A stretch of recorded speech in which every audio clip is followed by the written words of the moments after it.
And that last line got me because I feel, strangely, I think Joy said this also, it's cool to be in this, reading this group of people and feel at home. I'll read two more poems. Y'all remember The Pregnant Man, right? Thomas Beatty. Well, so when that was all happening, I made the mistake of like clicking on an article and even reading it to begin with, and there were all these comments from people, and I just wanted to, and like being intersex and then looking at Thomas's pregnant body was like, yeah, that's awesome, you know. Like, I don't know, I dug it, you know. So hopefully I've done him justice. Letter from Thomas Beatty to me. This one gets a little loud. This is me, pregnant, all man chest and mansion, resting above protruding belly, bursting with the burden of baby birth. This is me, pregnant, feet strapped up in stirrups at the obstetrician, my legs unshaven, my gender of both at once in the face of fragile certainty. There was a time you did not know me, a time your safe sense of this or that held you at night like an old blanket. I do realize I've broken you. I do realize I sent you into a frenzy of fortress protection. But this is me, pregnant, carrying a life force in my man body, pushing a baby through my man vagina, which I kept for such an occasion. Loose and thick with testosterone surge. And you loathed me. Even Oprah shifts in her chair. But how could you, but how will you, but won't it be? This is me, pregnant, and there you are with your God made this and your God made that, when what you really know when you see me is that God made a pregnant man. You know God made gender a fragile, silly thing. God made gender a tire swing, some monkey bars. God made gender an infinite playground. This is me, pregnant, and I just might give birth to a whole world, a whole nation of gender fuckers rising out from my inevitable and impossible womb. Oh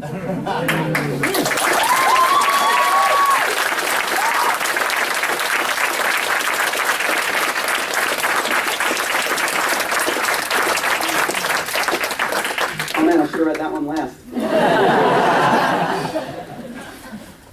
Damn you, order of appearance. And I just want to say before I read the last poem that I want to thank you all again for coming, and I want to say, you know, even if you don't have any money, go to our presses and tell them thank you for publishing these voices, and we want to hear more. We want to hear more from gender fucking writers. Like, tell them that, you know, because poetry and literary fiction and lyric essays, we're already like, you know, hard to get out there, but then you add on top of it, they're like, I don't know, poetry and its strands, or and its, we're going to sell that? I mean, so, you know, go tell, even if you don't have any money, just go by and be like, thanks for publishing Joy Layton, because that was awesome. You know, do that.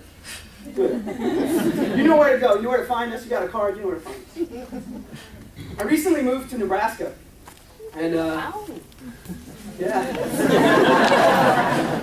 And, this is the first poem. I had to go to the DMV because, you know, you got to, all the gender queries are like, oh, fuck, not the DMV. I had to go to the DMV, and this is the first poem I wrote when I was in Nebraska. So, and it's the last poem I'll read. It's called The Kind of Man I Am at the DMV. Mommy, that man is a girl, says the little boy, pointing his finger like a narrow spotlight, targeting the center of my back, his kid hand learning to assert what he sees, his kid hand learning the failure of gender's tidy little story about itself. I try not to look at him because, yes, that man is a girl. I, man, am a girl. I am the kind of man who is a girl, and because the kind of man I am is patient with children, I try not to hear the meanness in his voice, his boy voice that sounds like a girl voice, because his boy voice is young and pitched high like the tent in his pants will be years later, because he will grow to be the kind of man who is a man, or so his mother thinks. His mother snatches his finger from the air. Of course guess he's not, she says, pulling him back to his seat. What number does it say we are? She says to her boy, bringing his attention to numbers, to counting, and its solid sense. But he has earrings, the boy. Now sounding desperate, like he's been the boy who cries wolf, like he's been the hub of disbelief before, but this time he knows he is oh so right. The kind of man I am is a girl. The kind of man I am is push-ups on the basement floor, is chest bound tight against himself, is thick gripping hands to the wheel, when the kind of man I am drives away from the boy who will become a boy, except for now, while he's still a girl voice, a girl face, a hairless arm, a powerless hand. That boy is a girl. The man who is a girl thinks to himself as he pulls out of the lot, his girl eyes shining in the Midwest sun.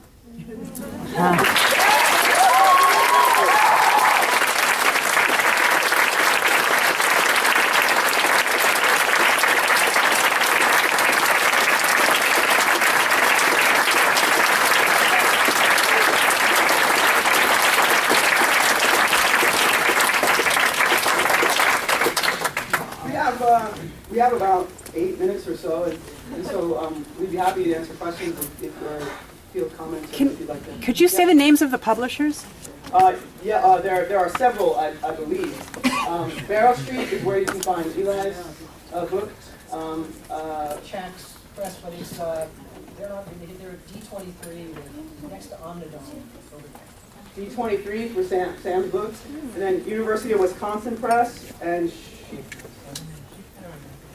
Sheep Meadow's not here, so get on the internet and order those books.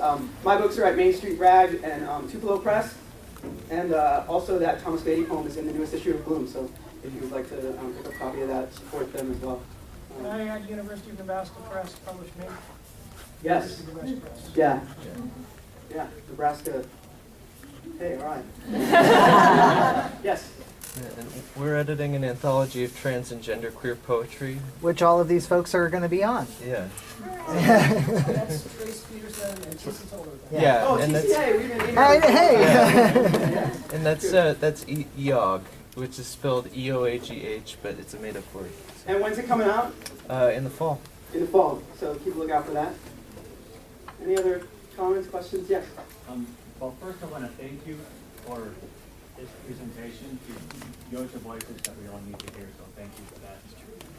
Along the lines of hearing voices, if there's anyone here from Minnesota or surrounding areas, I curate a Queer Voices reading series with India Jenkins right here in Sunday. We're always looking for people to read in our series. And so, if you're interested, email us at queervoices@intermediatearts.org, because we're always looking, these are voices that need to be heard, queer voices that need to be heard, and other couples. Thank you. Thank you.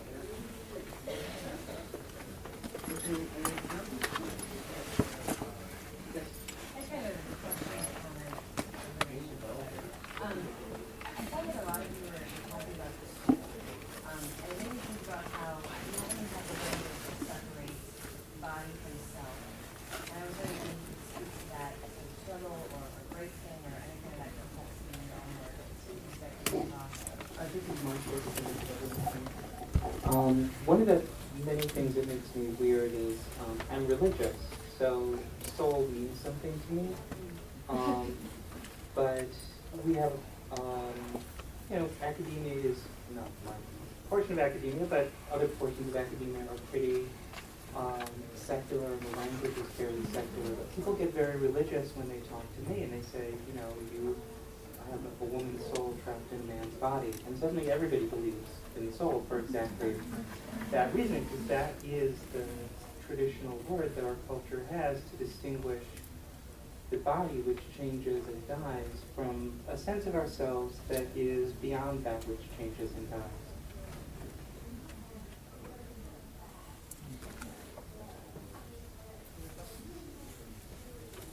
All right, well, thank you again so much for coming to the meeting. Come find us.